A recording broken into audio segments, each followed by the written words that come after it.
Andrew, you are not the father.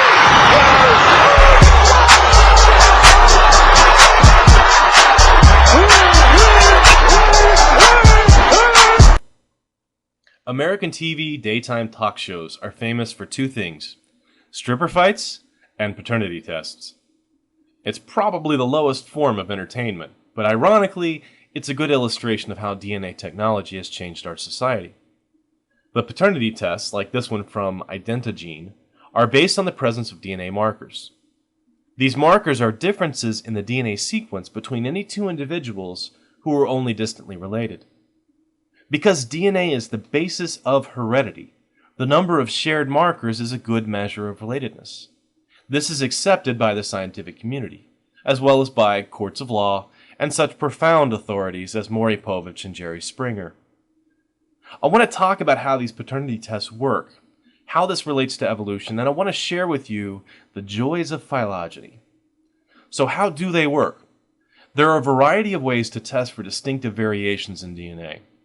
The oldest are microsatellites, restriction fragment length polymorphism, or RFLP, and short tandem repeats, or STRs. These are still used, but they've been supplemented or replaced by dideoxy-DNA sequencing, amplified fragment length polymorphism, or AFLP, and a variety of other techniques like SNP detection and real-time PCR. Polymerase chain reaction, or PCR, has changed this field dramatically. A commercial paternity test usually involves buccal swabs, which is a wooden stick rubbing inside of the mouth to obtain cheek cells which contain DNA. The mother, the child, and the potential father should all provide the DNA samples. In general, the child's markers should be an overlay of half of the mother and half of the father's marker. There are some interesting exceptions, but not relevant here. The lab receives the samples and tests them for the presence of the markers. Then an algorithm calculates a probability of a match based on the shared markers of mother and father. The math is surprisingly straightforward.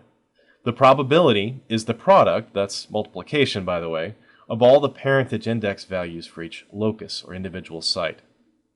The cost of a test is $149 from Identigene, and you can buy it at your local CVS for much less. The results come in 3 to 5 days and are 99.99% accurate. How close is that to the movie world of Gattaca? Identigene also offers tests for grandparents, aunts, uncles, and even for ancient ancestry. Ever wonder if you have East African ancestors? Now you can find out. Courts should make this mandatory for people convicted of racially motivated crimes, and they should film the criminal getting the results. I think we would see some very entertaining revelations. Jerry Springer could host. Okay, back to the topic. We've seen that DNA markers or genetic changes can reveal relatedness. Biologists use the same process for classifying populations of organisms. Imagine you're going to the rainforests of Costa Rica. You're going to collect snails from the forest floor and attempt to create a classification system for them. Do you base it on morphology, shell size, color, location found, speed, or skin texture? How relevant are those differences? It's a lot harder than it sounds. Enter DNA typing technology. Suddenly, what looks like 3 distinct populations of snails turns out to be one genetically identical population of snail, but differing in nutrition based on local environment.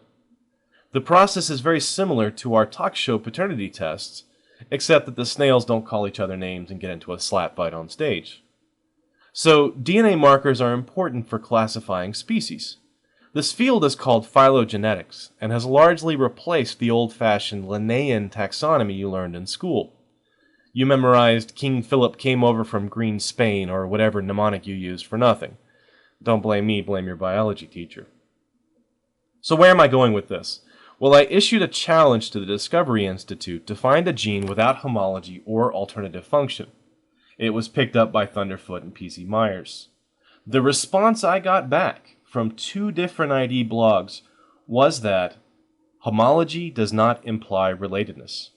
And in his response, Casey Luskin of the Discovery Institute referred to an article he wrote in which he dismissed phylogenetics and claims that the methodology for inferring common descent has broken down. Proponents of neo-Darwinian evolution are forced into reasoning that similarity implies common ancestry, except for when it doesn't. And when it doesn't, they appeal to all sorts of ad hoc rationalizations to save common ancestry. He then goes on to quote mine an article in the New Scientist, but omits the editor's note, which states, "None of this should give succor to creationists, whose blinkered universe is doubtless already buzzing with the news that New Scientist has announced Darwin is wrong. Expect to find excerpts ripped out of context and presented as evidence that biologists are deserting the theory of evolution en masse. They are not.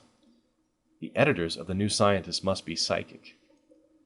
I propose to test the idea that phylogenetics lies in tatters, and with it, the basis for paternity testing.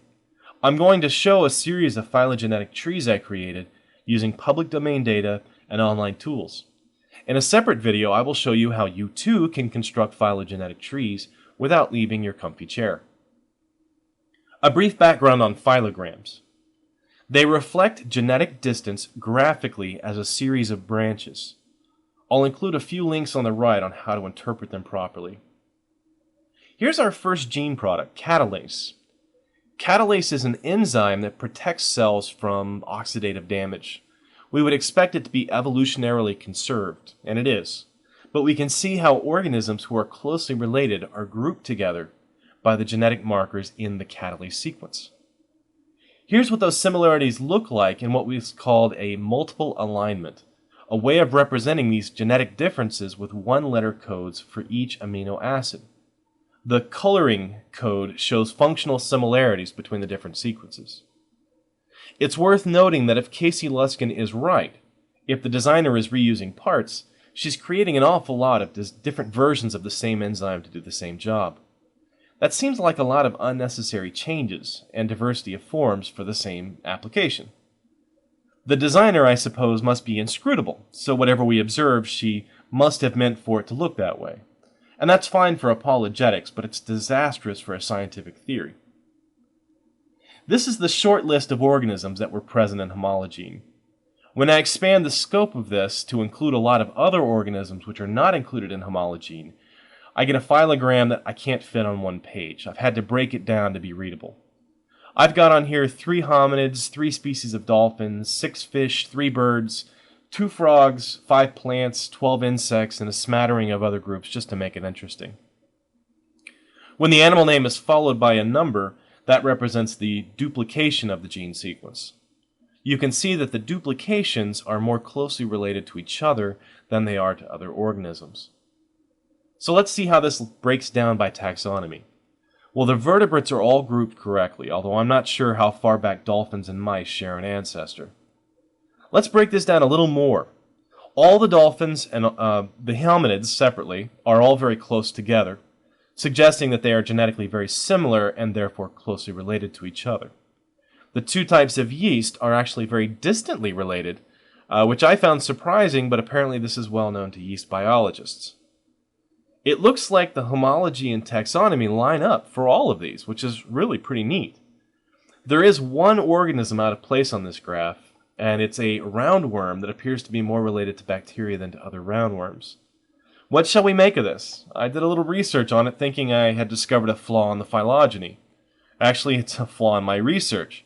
Photorhabdus is a pathogenic bacteria of a roundworm, which is itself a pathogen of insects. I misread the description from the phylum.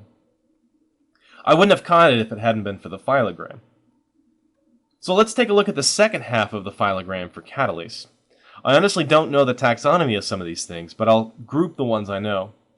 Shrimps and prawns are closely related. The mosquitoes are all closely related. But the bluet, or blue, I don't know how you say it, dragonfly seems to be an outlier. I was very concerned that Casey was right. Phylogenetics is in tatters, until I did a little reading on dragonflies. They are very genetically diverse, often producing what are called cryptic species, and this particular one has more arthropod markers, making it appear more closely related to shrimp than a beetle for this one protein. I'm going to save others for a future video, but I hope I've provided some information for proponents of intelligent design to review. So, does homology imply relatedness? I think the answer is obvious.